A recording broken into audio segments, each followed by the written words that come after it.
resolução do exercício 29, um astronauta lança na Lua um objeto verticalmente para cima com velocidade inicial de 8 metros por segundo.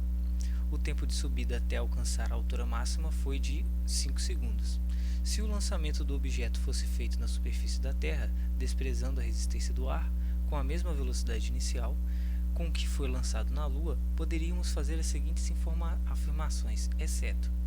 Bom, a primeira afirmação que ele faz: a altura máxima alcançada na Terra seria menor do que a alcançada na Lua.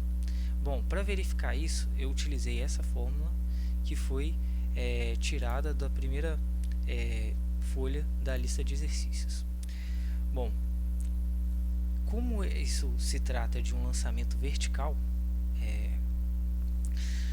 nós sabemos que a altura máxima alcançada, seja na Terra, seja na Lua, vai ser alcançada pelo objeto quando esse objeto tiver a velocidade final igual a zero. Tudo bem? Então a velocidade final vai ser igual a zero, porque nós vamos lançar, seja na Terra, seja na Lua, digamos assim, uma pedra para cima, e ela vai desacelerando até que, ao atingir a sua altura máxima em relação ao solo, ela vai ter uma velocidade igual a zero. Tudo bem? Em ambos os casos. Isso acontece sempre em lançamentos verticais. E bom, eu separei aqui essas duas fórmulas, sendo que a primeira ela se refere aos valores de aceleração, ou seja, gravidade da Lua, e em relação à altura máxima alcançada na Lua, tá? Simbolizado por ΔS Lua. A segunda equação ela se refere aos valores de aceleração da gravidade na Terra e a altura máxima alcançada pelo objeto sendo lançado verticalmente da Terra. Tudo bem? Nós sabemos que a velocidade final do objeto, tanto na Terra quanto na Lua, será nula, será igual a zero, porque isso é uma característica do lançamento vertical. Você lança e ele vai desacelerando até chegar a zero e depois volta. E, sendo assim, nós podemos então igualar essas duas equações aqui, porque v ao quadrado é igual a v ao quadrado, que é igual a zero, né? Ao igualarmos essas duas equações, nós temos essa equação aqui, tudo bem? E podemos fazer o seguinte: eu posso enviar para o outro lado v0 ao quadrado. V0 ao quadrado ele vai ser igual para os dois casos, porque ele afirma aqui que o objeto ele foi lançado com a mesma velocidade inicial na Terra com que foi lançado na Lua. Ou seja, então, nós sabemos que o V0 ele é o mesmo tanto na Lua quanto na Terra, nesse caso aqui específico de lançamento vertical, né, que é igual a 8 metros por segundo. Então, ao enviar esse V0 ao quadrado para o outro lado, negativo, eu vou somar V0 ao quadrado menos V0 ao quadrado. Isso vai ser igual a zero. Portanto, sobrou apenas 2 vezes a aceleração da Lua vezes ΔS da Lua, igual a 2 vezes a aceleração da Terra vezes ΔS da Terra, né? Nós podemos também mandar para o outro lado o número 2, né, que está multiplicando a aceleração e o ΔS desse lado. Passando para o outro lado, eu vou fazer o que? 2 dividido por 2, né? Na verdade, toda essa expressão aqui, ó, dividida por 2, que é a mesma que eu posso simplesmente dividir esse 2 aqui por 2, que vai dividir toda essa expressão, porque aqui em cima eu tenho uma multiplicação, tudo bem? Então, eu posso fazer 2 dividido por 2, que é igual a 1. Então, vai ficar 1 vezes a aceleração na Lua vezes a ΔS na Lua. Desse jeito aqui e desse lado também, porque eu já enviei o 2 para o outro lado dividindo pelo 2. Tudo bem? Por fim, eu posso agora isolar, né, esse ΔS da Lua, que corresponde à altura máxima alcançada pelo lançamento vertical na Lua, enviando a aceleração da Lua para o outro lado. Então, o ΔS da Lua vai ficar desse jeito, isolado, e do outro lado nós dividimos a aceleração da Terra vezes ΔS da Terra pela aceleração da Lua. Isso aqui eu só organizei de outro jeito, tá? É a mesma coisa que eu fiz com 2 aqui, tá? Eu simplesmente dividi a aceleração da Terra pela aceleração da Lua. Inclusive, eu me equivoquei aqui, eu peço desculpas, porque na verdade isso aqui não é uma divisão, tá? Isso aqui é uma multiplicação. Na verdade, eu fiz errado, tá? Fiz errado aqui, porque é uma multiplicação, né? Para não mudar nada do que estava lá em cima, eu simplesmente mudei de ordem aqui. Então, a aceleração da Terra eu vou dividir pela aceleração da Lua e multiplicar pelo ΔS da Terra. Simplesmente isso. Isso aqui é possível fazer, não altera o resultado, tá? Nessa equação. E como consequência aqui, eu tenho que a altura máxima atingida na Lua pelo lançamento vertical, ele vai ser igual à altura máxima atingida na Terra vezes a aceleração da gravidade na Terra dividido pela aceleração da gravidade na Lua.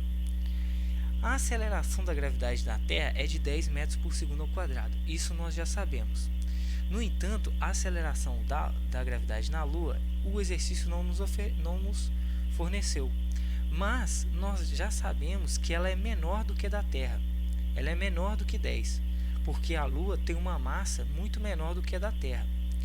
Isso significa que o resultado dessa divisão aqui vai ser um número maior do que zero, né? Maior do que zero, maior do que 1 até, né? Porque a gravidade da Lua ela não é tão pequena em relação à Terra. Talvez seja um terço, um quarto, mas não é uma gravidade muito pequena. O que isso significa? Isso significa que o valor dessa divisão ele vai ser maior que 1, tá? Vai ser maior que 1 e, por consequência, nós vamos multiplicar esse valor pela a altura máxima alcançada no lançamento vertical feito na Terra.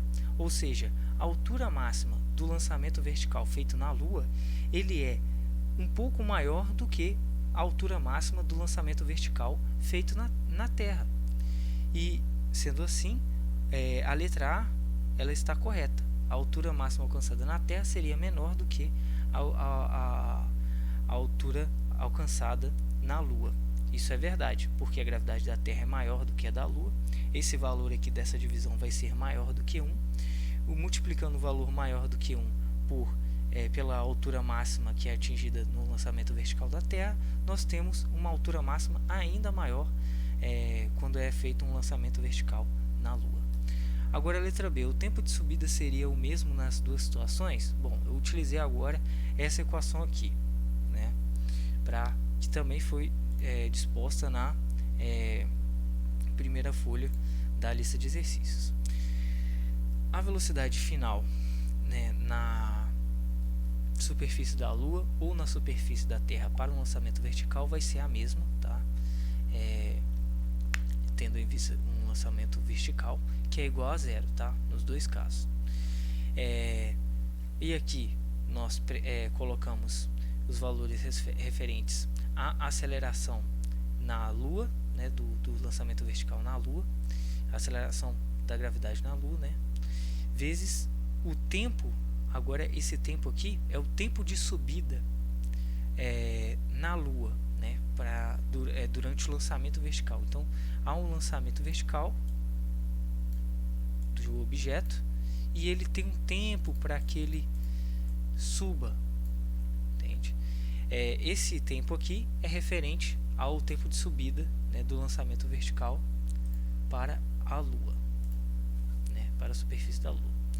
E aqui embaixo nós temos a velocidade final do objeto, velocidade inicial do lançamento, mais a aceleração da gravidade na Terra, vezes o tempo de subida do objeto no lançamento vertical aqui na superfície da Terra. Nós sabemos que a velocidade final do objeto será zero necessariamente porque se trata de um lançamento vertical, tá? E então nós podemos igualar essas duas equações, já que vê que a velocidade final em ambos os casos é igual a zero. Então nós igualamos esse valor, toda essa expressão com essa expressão, né? Então eu tenho essa equação aqui. Podemos novamente passar o V0 para o outro lado, ele está positivo, vai passar para o outro lado negativo, e o valor de velocidade inicial V0 no lançamento vertical já foi falado que ele é o mesmo, para o lançamento na Terra e para o lançamento na Lua, que é igual a 8 metros por segundo, né? Já que ele é o mesmo, passando para o outro lado, eu terei V0 menos V0, que é igual a zero. E sobrará apenas a aceleração da Lua vezes tempo de subida na Lua, aqui, que é igual a aceleração na Terra vezes tempo de subida na Terra. Agora, ao passar a aceleração da gravidade lunar para o outro lado da equação, ele está multiplicando desse lado, passa para lá dividindo, como foi nesse caso aqui. E agora eu fiz apenas uma reorganização dessa equação aqui de cima, tá? Só uma reorganização. A tempo de subida do lançamento vertical na Lua, ele é igual a tempo de subida do lançamento vertical feito na Terra, vezes, aqui, entre colchetes, a aceleração da gravidade na Terra dividido pela aceleração da gravidade da Lua. O que nós temos aqui como conclusão? Temos como conclusão que o tempo de subida do lançamento vertical feito na superfície da Lua, ele é maior do que o tempo de subida feito no lançamento vertical da Terra. Por quê? Porque a aceleração da Terra, nós estamos multiplicando aqui o tempo de subida do lançamento vertical da Terra por esse termo aqui em colchete. A aceleração da Terra, ela é maior do que a aceleração da Lua, tá? E a divisão entre esses dois valores aqui vai dar um valor maior do que 1, e dando um valor maior do que 1, né, já que a aceleração da Terra é maior do que a da Lua, nós teremos que o tempo de subida do lançamento vertical na Lua, ele vai ser superior ao tempo de subida do lançamento vertical feito na Terra. E é o contrário do que o exercício fala aqui na letra B. O tempo de subida seria o mesmo nas duas situações. Não, errado. Por essa equação, nós vemos que o tempo de subida do lançamento vertical feito na Lua é maior do que aquele feito na Terra, devido à diferença das gravidades, né? E o fato da gravidade da Terra na Terra ser maior do que a gravidade na Lua. Tudo bem? Agora as outras informações dizem o módulo da aceleração da gravidade na Lua é menor do que na Terra. Isso é mentira, porque a Terra tem muito mais massa do que a Lua, e por isso a aceleração da gravidade na Terra é maior do que na Lua. Na altura máxima, tanto na Lua quanto na Terra, não, desculpa, eu li errado aqui no início. O módulo da aceleração na gravidade na Lua é menor do que na Terra. Isso é verdade, porque a massa da Lua é menor do que a da Terra, tá? Perdão, esse aqui está correta. Na letra D, na altura máxima, tanto na Lua quanto na Terra, a velocidade do objeto é nula. Isso é verdade também, tá? Porque se trata de um lançamento vertical. Tanto na Terra quanto na Lua, a velocidade na altura máxima, a velocidade do objeto vai ser igual a 0 metros por segundo.